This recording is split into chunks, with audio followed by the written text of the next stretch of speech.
You want the truth of who you believe you are to mesh with what you're projecting outward. If this is unsuccessful, you're aware of it, even if you opt to ignore it. The imbalance surfaces in your daily interactions, showing up in feelings of being upset, out of sorts, confused, and often misunderstood. My intentions are good, so why is it that no one else sees it this way? And I try to be a good employee, a good father, a good citizen, and a good husband, but I always seem to be misconstrued or misjudged. This results in a continual state of frustration and even anger.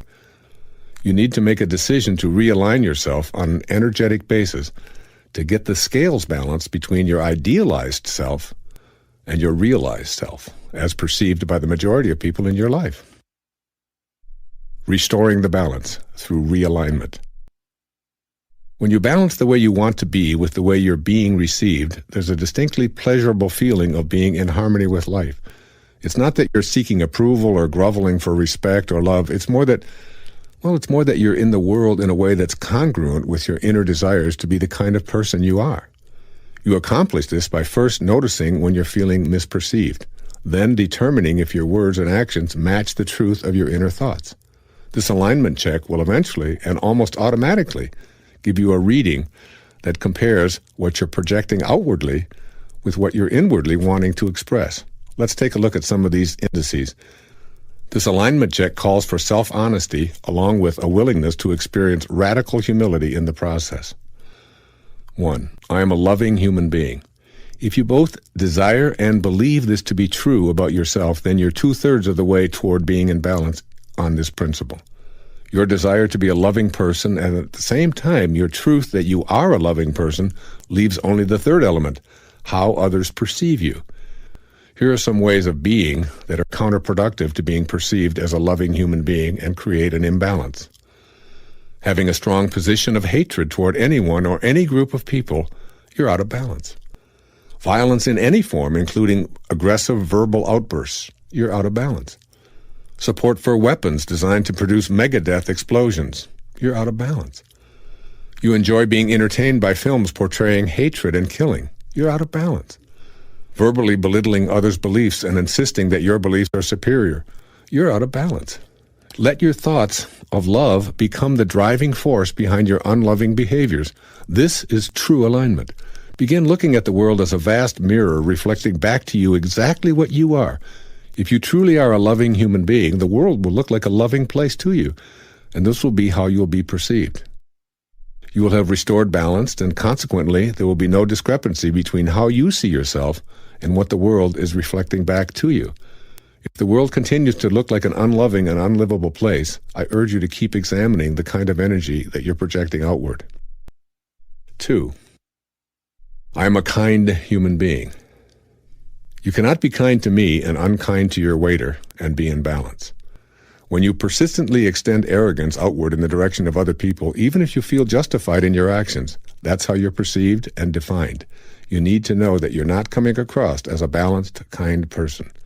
You may indeed exemplify kindness in how you treat your children and your grandmother, and even all of the children and all of the grandmothers of the world. But if you honk your horn in a red-faced anger at a slow-driving grandmother who's taking her grandchildren to school, then you're way, way, way out of balance. If you see yourself as desirous of being a kind person, then consciously spend time daily aligning your thoughts with your desire.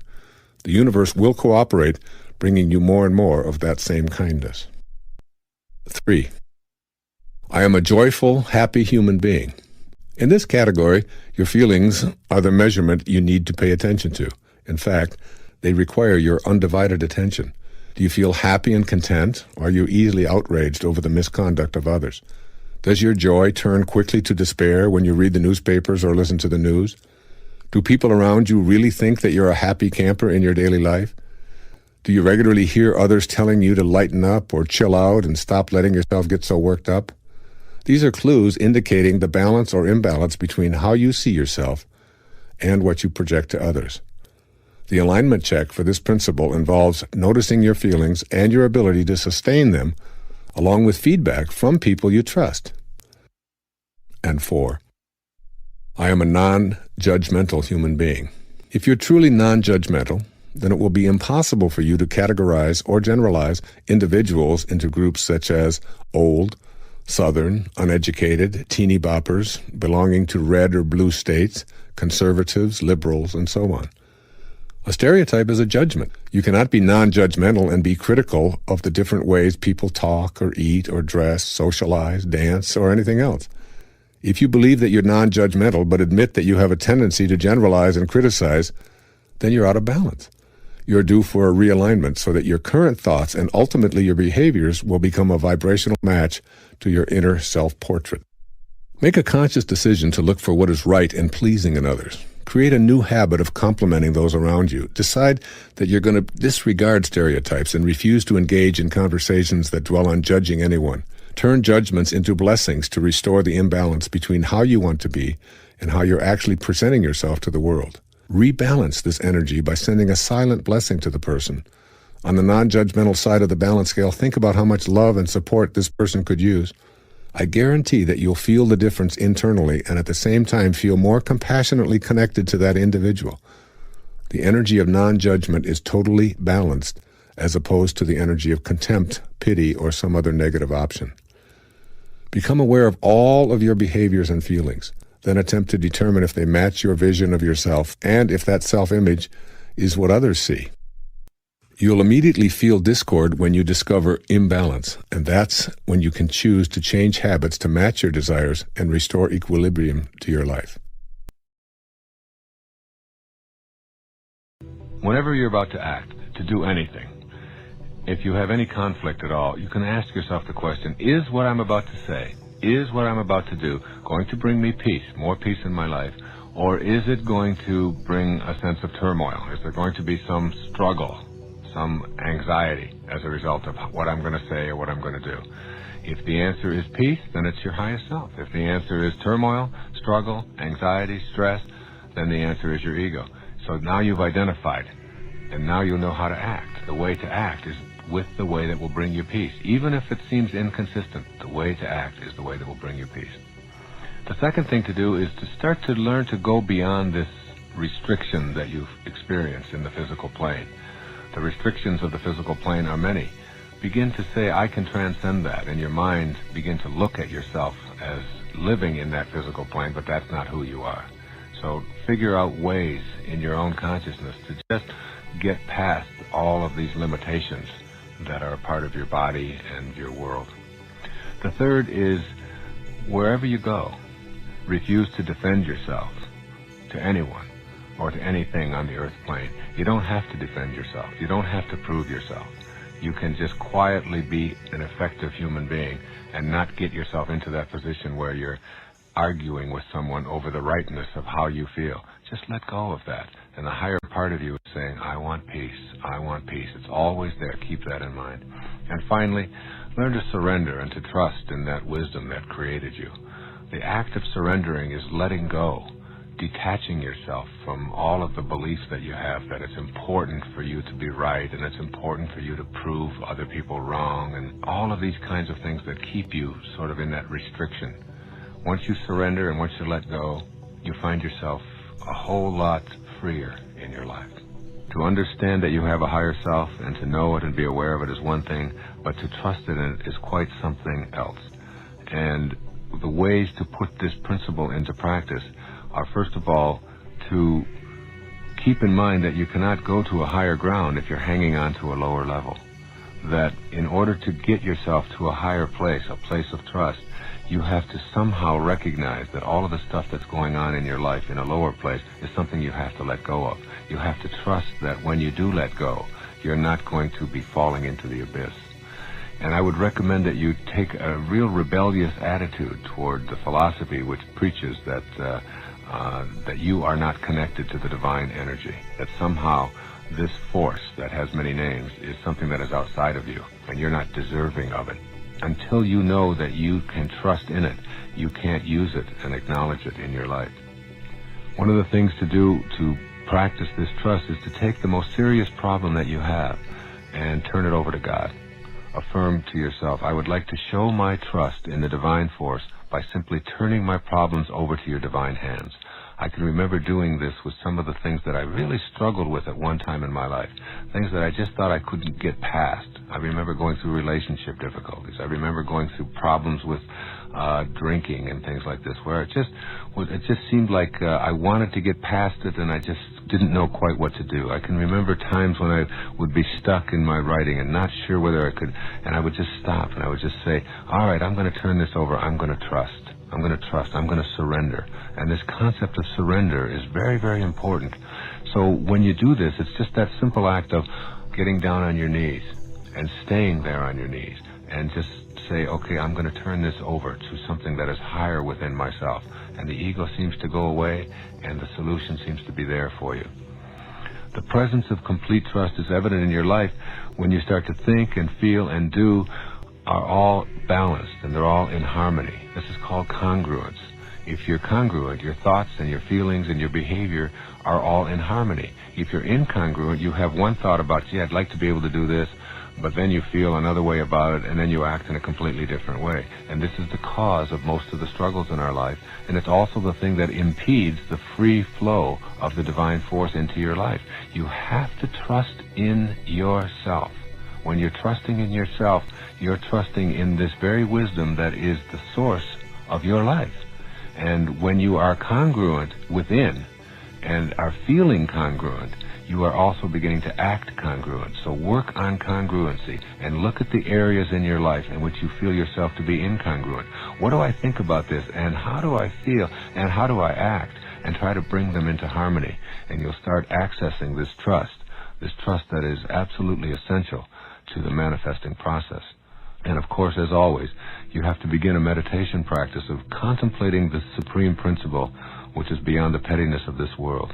And as you meditate and go within and you make conscious contact with God, God isn't something that you know about any longer. God is something that you know directly and personally.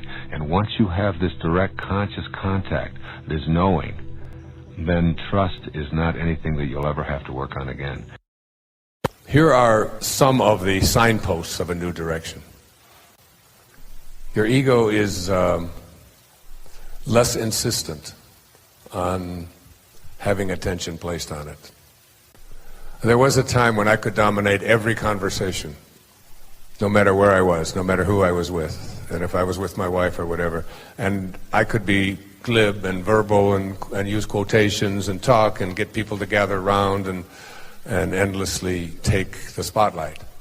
Today I find myself hardly ever talking. I just love to sit back and watch and listen and observe and notice.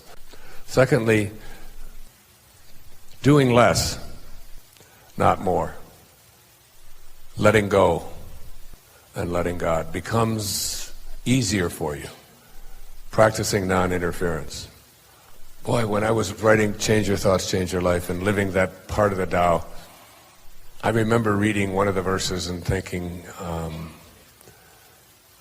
it says, great sages do nothing, and because they do nothing, they get so much more done. And I just couldn't wrap my head around that, or my consciousness around that I could do less and get more done. I mean, we've grown up in a world where you have to go out and do more in order to get more.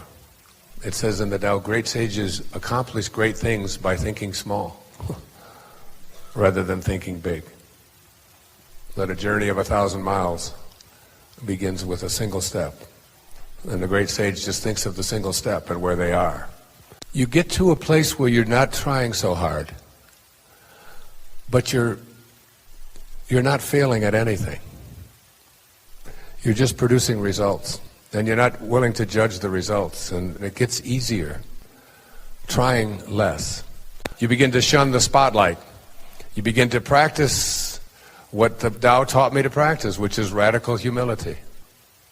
Not taking credit, giving other people credit, not needing to have other people tell you how wonderful you are. Just simply practicing what the ocean teaches us. Stay low and let everything come to you. Unity begins to replace separation. Conflict then is eliminated. Remember, The mind at war with itself can never know God. Because knowing God means knowing oneness. And oneness means nothing to be in conflict with. You cannot be in conflict when you have oneness. There's only one. And we begin to see ourselves as connected to everything. Now, also on this voyage of two, and I just have to speak a few moments about this, it is what I call the fall. Virtually every spiritual advance that I've ever made in my life has been preceded by a fall of some kind or another. And I think you can expect a fall. And when you're in one, when you're in a low point, when you're struggling, the Tao says that built into all misfortune is good fortune. And built into all good fortune is misfortune. So that when you're in a place of misfortune, low, your relationship isn't working, the finances aren't coming, the news about your body, the medical diagnosis, things aren't the way you want them to be, all of the falls. Elizabeth Kubler-Ross had a wonderful quote. She said, if you shield the mountain from the windstorms, you'll never see the beauty of the carvings. So the idea really isn't to try to eliminate the storms of your life. The idea is to learn how to sing in the rain, how to dance in the storms, and be willing to go into the storm. And the final thing about this journey back, I talked about it in the film, is called the quantum moments. And these are moments in our lives that really shift us, and they almost always come after a fall.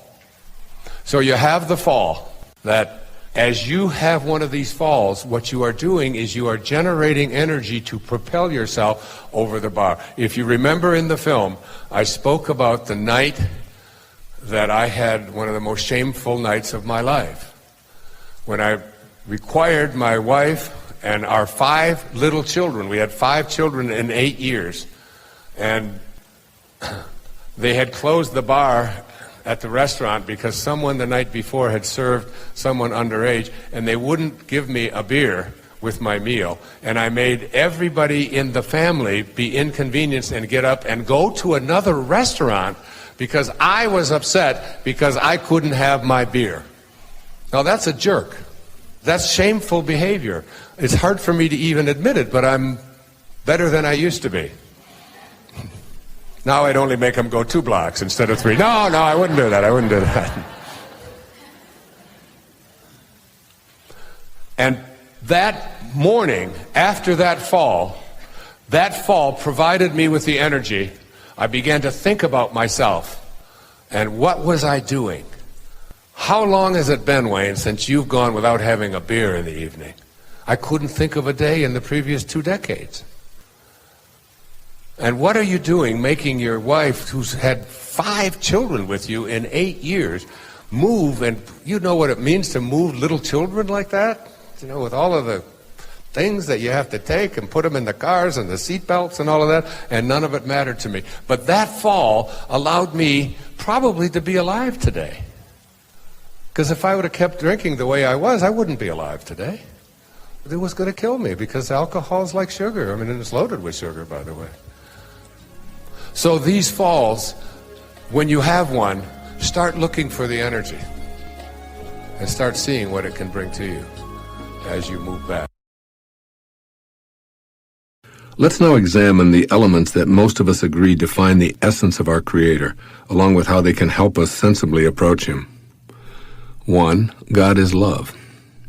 We came from love, and we desire to return to that heaven while still on earth. I repeat Emerson's appropriate observation that love is our highest word and the synonym for God. In other words, if we dwell in love, we dwell in God. If God is love and cannot be anything other than what God is, and we wish to have a dialogue with God, then it seems to me that we come to our source in love, or we're wasting our time. So in the private, quiet, prayerful moments of asking for God's help, don't ask Him to help defeat others in any way. Rather, pray, Dear God, make me an instrument of Thy love. I want to be like you. I have forgiven them, and I have forgiven myself. And remember that there can be no forgiveness without love. And without love, there can be no way of being heard by our source. 2. God is peace. One of the most quoted verses in the Old Testament, which may also be my favorite biblical offering, is this: "Be still and know that I am God." So a corollary of this might then be agitated and turbulent, and you will never know God. Along with praying or communing with our source with peace in our heart, we must be still. This means taking time to get quiet before meditating, and also monitoring our breathing. As we exhale, we can train ourselves to let go of all of our non-peaceful thoughts, and as we inhale, we can breathe in spirit. We can keep reminding ourselves that all of the non-peace that's in the world is not of God, it's of ego. Then we can ask to be helped back to His peace. This approach will attract the assistance we're requesting. It's all about matching up the vibrational energy of our desire for peace with thoughts and behaviors that are consistently peaceful with those desires. 3. God is all-inclusive. We won't be heard by or receive assistance from our source if we're touting our separateness from our fellow humans. You see, when we seek special individual favors from God, or even when we seek to converse with our source from this perspective, we're once again living an illusion. If God were to acknowledge our belief in separation, perfect oneness wouldn't and couldn't exist. It's impossible for a source that creates everyone, and therefore is in everyone, to even have a dialogue with someone who's harboring ideas of their specialness or separation from everyone else. In conversing with our source, as always, we strive to be more like it. So we need to see ourselves as connected to everyone in the universe as we enter into prayer. Then we can ask for guidance and assistance in summoning the all-inclusive spirit. Make me an instrument of you. Allow me to see you in everyone I encounter. Help me to see myself in others and to extend first to them what I aspire to myself. I've noticed that this is how you are, and I wish to be just like you. The key is getting past your ego-based idea of separation and instead seeing yourself as a part of the oneness of all. As Thomas Aquinas put it so succinctly, true peace consists in not separating ourselves from the will of God. 4. God is abundance. As St. Paul once said, God is able to provide you with every blessing in abundance. So why is there so much apparent shortage in the world, including people starving and living in poverty, and millions of folks having the persistent problem of too much month left at the end of the money? Well, what I can say for certain is that God is not to blame. There's more than enough to go around. After all, we came from a place that knows nothing of deprivation, and we arrived on a planet that has the capacity to grow the food and slake the thirst of every one of its inhabitants many times over. As a species, we human beings have brought the ideas of deficiency and depletions of God's gifts on ourselves, largely by taking very ungodlike actions. God serves all of us, but our greed has made us forget others and focus only on ourselves. As a people and as individuals, we've brought lack to our lives, and we can only fix this deficiency by becoming more like our always serving, endlessly abundant spiritual source. The answers to the resolution of poverty and scarcity are readily available to us, and they'd be resolved tomorrow if we remembered that we're all one on this planet. We all share the same origins, and we all end up back in the same non-place where we began. When we return to spirit in our heart, our governments will align with this truth, and our leaders will emerge from in-spirit consciousness. And 5, God is well-being. Spirit never has a fever and knows nothing of illness. So in my humble opinion, it makes no sense to pray or engage in a discourse with God from a perspective of asking to be healed, unless, that is, we have a firm understanding of what we mean by the word heal. If we mean to overcome an illness or infirmity, then I feel that we're again violating the truism that nothing can be what it isn't, including God. On the other hand, if we use the word heal to mean reconnecting to our source of well-being, then we're open to the potential of receiving assistance to overcome any infirmity. And that's how I use the word. I never asked God to help me to get over a feeling of sickness. Even when I had a minor heart attack 5 years ago, I asked to be made an instrument of God's well-being. I acknowledged that my body had taken on non-well-being, be it from my lifestyle, diet, and habits, or the toxins I breathed in and out, whatever. It was not of God, it was of me in this physical world, and I prayed to be reunited to a stream of well-being. I knew that I was a piece of God, and it was just as easy for him to heal a cut on my finger as it was to restore my heart to a healthy state. Since I knew that God's healing power was within me, I just needed to help my body remember this.